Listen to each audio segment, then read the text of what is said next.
Bradbury gets by. Mike Wallace gets by. Evidently, Bowser got in the corner and got the car loose.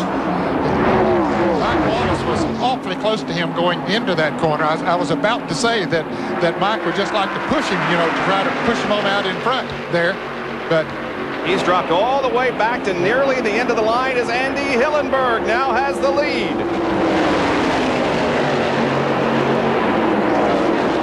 5 laps to go. It's Hillenburg, followed by Bradbury, then Wallace and Rutman.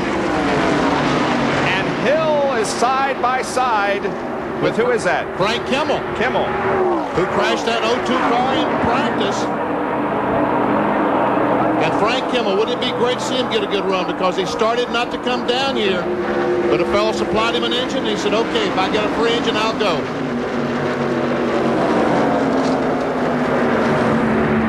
Now Mike Wallace beginning to pick up on those 2 Chevrolets up in front of him. Yeah, they had moved ahead by 4 or 5 car lengths, but now Wallace closes in once again as there's the side-by-side battle between Hill and Kimmel for 5th spot.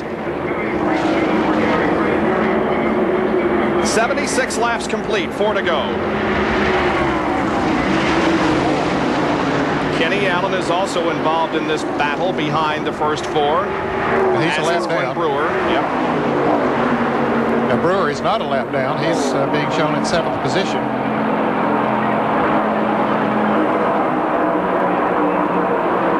Oh, Andy Belmont over on top of Bowser's car. And Belmont flips through the air off of the second corner. Now it's a race back to the line, and who's going to win? The race back is going to win the race. Yeah, this could be the determination of the race, because it's probably going to end under caution. Let's watch and see if Andy Hillenburg can keep the lead as they come down for the caution, and he will. Hillenburg, Bradbury, Wallace, Rutman, Hill, and Kimmel. And the yellow out with 3 laps remaining, and there is Andy Belmont's badly battered race car, which started a flip and landed on top of Bowser's car and then continued to roll to a stop. I saw him moving around. I saw Belmont. Looks like the window net is down.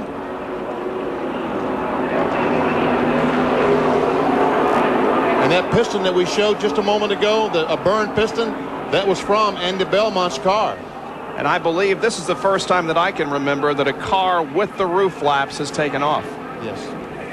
But the car did it so suddenly, there was not time for the flaps to deploy, and hey, he's out of the car. Oh, yes. That's great. Yes. That's super. Are we glad to see that?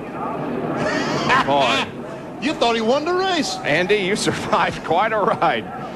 Wow.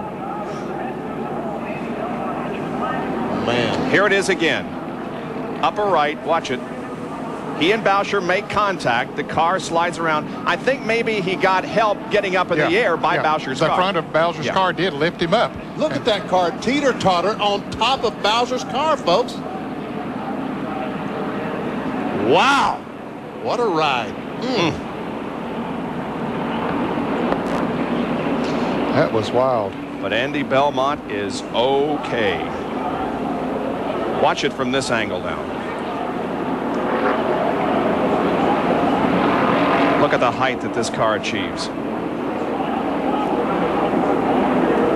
Man. As you can see, they built a wall and a fence to keep drivers and cars out of Lake Lloyd. One of them went in there last year in the Daytona Dash race. I don't think Andy was close to going in, but that car sure took a ride, and they're picking it up in pieces. And Bobby Bowser. When at better than 180 miles an hour, Belmont went for the ride of his life. Watch the far right of the screen. Oh, Andy Belmont over on top of Bowser's car, and Belmont flips through the air off of the second corner. Believe it or not, Andy Belmont has experience in going bottoms up. I got to tell you, when you run dirt modifieds for 11 years, getting upside down is not uncommon. It's just we won lots of races, but we got on our lid a bunch too, But lid to lid for approximately 264 feet? What was the guy on the bottom thinking? I'm not going to blame anybody. It's just air does weird things to these race cars at the speed we're going. it seems like it's slow motion. He got up on top of the hood, and then it just seemed like he was just riding there, and I kept telling him, get off, get off. Belmont did, only to take 6 horrifying twists with 1 full flip. Degree of difficulty, infinite. But the man never lost his cool, nor did he lose his priorities.